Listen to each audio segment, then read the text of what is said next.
ಶ್ರೀಗುರುಭ್ಯೋ ನಮಃ. ಕಾಂತಾಯ ಕಲ್ಯಾಣಗುಣೈಕಧಾಮ್ನೇ ನವದ್ಯುನಾಥಪ್ರತಿಮಪ್ರಭಾಯ ನಾರಾಯಣಾಯ ಅಖಿಲಕಾರಣಾಯ ಶ್ರೀಪ್ರಾಣನಾಥಾಯ ನಮಸ್ಕರೋಮಿ. ಶ್ರೀಮತ್ಸುಮಧ್ವವಿಜಯ ಸಪ್ತಮ ಸರ್ಗದಲ್ಲಿ 22ನೇ ಶ್ಲೋಕ.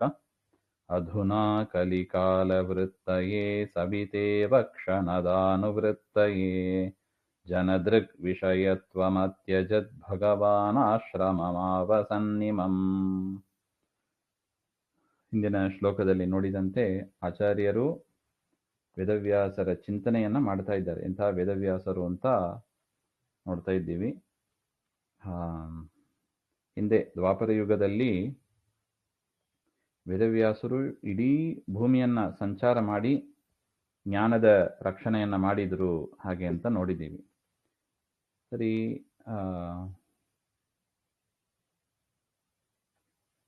ಈಗ ಯಾಕೆ ಕಾಣಿಸ್ತಾ ಇಲ್ಲ ಹಾಗೆ ಅಂತ, ವೇದವ್ಯಾಸರು ಈಗ ಯಾಕೆ ಕಾಣಿಸ್ತಾ ಇಲ್ಲ ಅಂತ ಒಂದು ಪ್ರಶ್ನೆ. ಅದಕ್ಕೆ ಉತ್ತರ ಕೊಡ್ತಾ ಇದ್ದಾರೆ. ಅಧುನಾ ಅಂದ್ರೆ ಈಗ, ಆಶ್ರಮಂ ಆವಸನ್ ಭಗವಾನ್ ಅಂದ್ರೆ ತಮ್ಮ ಆಶ್ರಮದಲ್ಲಿ ವೇದವ್ಯಾಸರು ಇದ್ದಾರೆ. ಅದೇ ಉತ್ತರ ಭದ್ರಿಕಾಶ್ರಮ ಅಂತ ಏನ್ ಹೇಳ್ತೀವಿ, ಅಲ್ಲಿ ಇದ್ದಾರೆ ವೇದವ್ಯಾಸರು.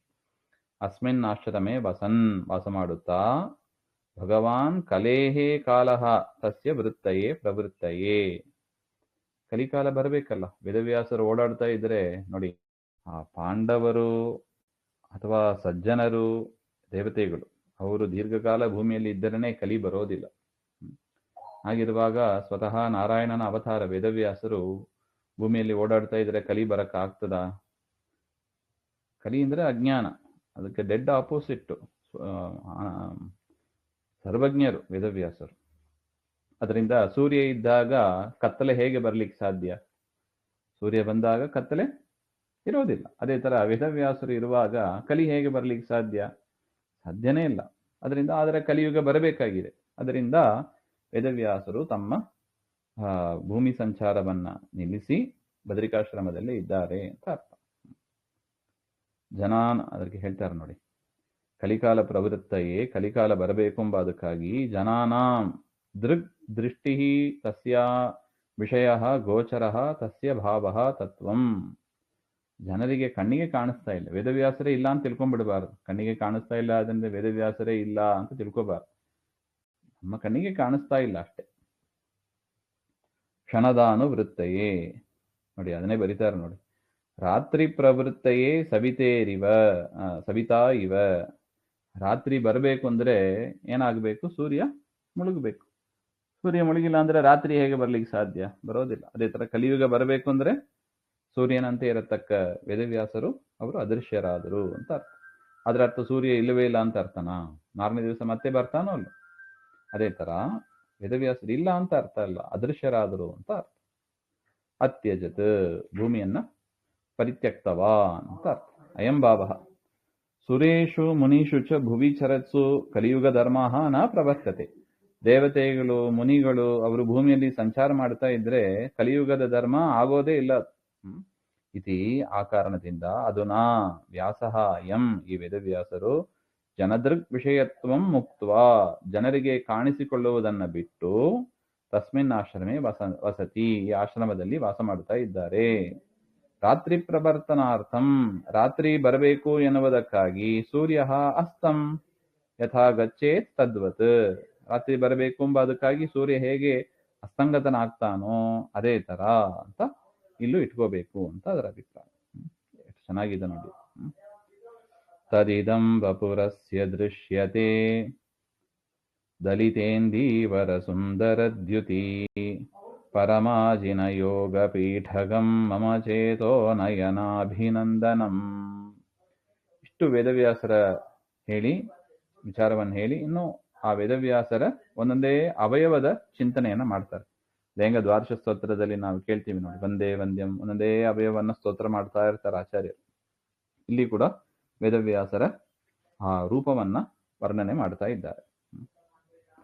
ತತ್ ಇದಂ ವಪುಃ ಅಸ್ಯ ದೃಶ್ಯತೆ ದಲಿತೇಂದೀವರ ಸುಂದರದ್ಯುತಿ ಪರಮಾಜಿನ ಯೋಗ ಪೀಠಕಂ ಮಮ ಚೇತೋನಯನಾಭಿನಂದನಂ.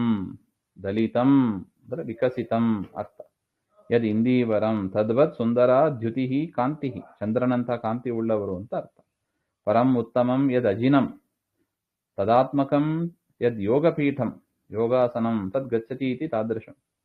ಅಂದರೆ ವೇದವ್ಯಾಸರು ಕೃಷ್ಣಾಜಿನದ ಮೇಲೆ ಯೋಗಾಸನದಲ್ಲಿ ಕುಳಿತಿದ್ದಾರೆ ಅಂತ ಅರ್ಥ. ತದಿದಂ ವಪುಃ ದೃಶ್ಯತೆ. ದಲಿತೇಂದೀವರ ಸುಂದರ ದ್ಯುತಿ ಪರಮಾಜಿನ ಅಜಿನ ಅಂದ್ರೆ ಕೃಷ್ಣಾಜಿನ, ಪರಮಾಜಿನ ಯೋಗಪೀಠಗಂ ಯೋಗಾಸನದಲ್ಲಿ ಕುಳಿತವರಾಗಿ, ಮಮ ಚೇತಶ್ಚ ನಯನೇಚ ನನ್ನ ಮನಸ್ಸಿಗೂ ಕಣ್ಣಿಗೂ ಕೂಡ ತಾನಿ ಅಭಿನಂದಯತಿ ಮಹಾ ಆನಂದವನ್ನು ಕೊಡ್ತಾ ಇದ್ದಾರೆ. ವೇದವ್ಯಾಸರನ್ನ ನೋಡುವುದೇ ಒಂದು ಚಂದ, ಅವರನ್ನ ಮನಸ ಸ್ಮರಿಸುವುದು ಆನಂದ. ಅಂತ ವೇದವ್ಯಾಸರು ಅಸ್ಯ ವೇದವ್ಯಾಸಸ್ಯ ತರಿದಂ ವಪುಃ ದೃಶ್ಯತೆ, ಅಂತ ಅದ್ಭುತವಾದ ಅಪ್ರಾಕೃತವಾದ ಜ್ಞಾನಾನಂದಮಯವಾದ ಶರೀರ ಈಗ ನನಗೆ ಕಾಣಿಸ್ತಾ ಇದೆ. ಹಾಗೆ ಅಂತ ವೇದವ್ಯಾಸರನ್ನು ನೋಡಿ ಈ ರೀತಿಯಾಗಿ ಚಿಂತನೆ ಮಾಡಿದರು. ಅಂದ್ರೆ ವೇದವ್ಯಾಸರನ್ನ ಮಧ್ವಾಚಾರ್ಯರು ಕಂಡಾಗ ವೇದವ್ಯಾಸರು ಯೋಗಾಸನದಲ್ಲಿ ಕುಳಿತವರಾಗಿ ಇದ್ದರು ಅಂತ ಅರ್ಥ. ಅಗಣೇಯ ಗುಣೈ ಸುಪೂರಿತಂ ಪರಿಪೂರ್ಣ ಗಣಿತಾತ್ಮ ಸದ್ಗುಣೈಃ ಇದಮಸ್ತ ಸಮಸ್ತ ದೂಷಣಂ ಸಚ್ಚಿದಾನಂದಮಯಂ ಹಿ ಕೇವಲಂ. ಇದಂ ದೃಶ್ಯಮಾನಂ ವಪುಃ, ಏನು ಶರೀರ ಕಾಣಿಸ್ತಾ ಇದೆ, ಗಣಿತುಂ ಅಶಕ್ಯಾಃ ಅಗಣ್ಯಾಃ ತಾದೃಶಾಃ ಗುಣಾಃ ಯೇಷಾಂ ತೈಃ. ಈ ಶರೀರದಲ್ಲಿ ಎಷ್ಟು ಗುಣಗಳು ಇದೆ ಅಂತ ಗಣನೆಗೆ ಸಿಗೋದಿಲ್ಲ ಅಂತಾರೆ. ಅನಂತ ಕಲ್ಯಾಣ ಗುಣ ಪರಿಪೂರ್ಣನಾಗಿ ಪರಮಾತ್ಮ ಇದ್ದಾನೆ. ದೇವರಲ್ಲಿ ಬರೀ ಗುಣಗಳೇ ಇದೆ. ಪರಿಪೂರ್ಣಂ ಪ್ರತ್ಯೇಕಂ ಪೂರ್ಣ, ಒಂದೊಂದೂ ಗುಣಗಳು ಅನಂತ, ಒಂದೊಂದು ಗುಣಗಳೂ ಅನಂತ. ಕ್ವಾಂಟಿಟಿ ಕ್ವಾಲಿಟಿ ಅಂತ ಹೇಳ್ತಾರೆ ನೋಡಿ. ಕ್ವಾಂಟಿಟಿಯೂ ಭಾರಿ ಅನಂತ ಇದೆ, ಕ್ವಾಲಿಟಿ ಒಂದೊಂದು ಗುಣಗಳು ಕೂಡ ಸೂಪರ್ ಕ್ವಾಲಿಟಿ ಅಂದ್ರೆ ಪೂರ್ಣವಾದ ಕ್ವಾಲಿಟಿ ಅಂತ ಅರ್ಥ. ಯೇ ಅಗಣಿತಾಃ ಅಸಂಖ್ಯಾತಾಃ ಆತ್ಮಸದ್ಗುಣಾಃ ಆತ್ಮನಃ ನಿರ್ದುಷ್ಟ ಗುಣಾಃ ತೈಃ ಸುಪೂರಿತಂ. ಅದೆಲ್ಲವೂ ಯಾರ್ದು? ಪರಮಾತ್ಮನದ್ದೇ ಗುಣಗಳು, ಬೇರೆ ಯಾರ್ದೋ ಗುಣ ಅಡಾಪ್ಟ್ ಮಾಡಿಕೊಂಡದ್ದು ಯಾವುದೂ ಅಲ್ಲ. ಸ್ವತಂತ್ರನಾಗಿ ಪರಮಾತ್ಮನ ಗುಣಗಳು ಅದು. ದೇವರಿಗೂ ದೇವರ ಗುಣಗಳಿಗೂ ಭೇದ ಇಲ್ಲ ಅಂತ. ಅಂತಹ ಗುಣಗಳಿಂದ ಪೂರಿತನಾದ ಪರಮಾತ್ಮ ಮತ್ತು ಹೇಗಿದ್ದಾನೆ?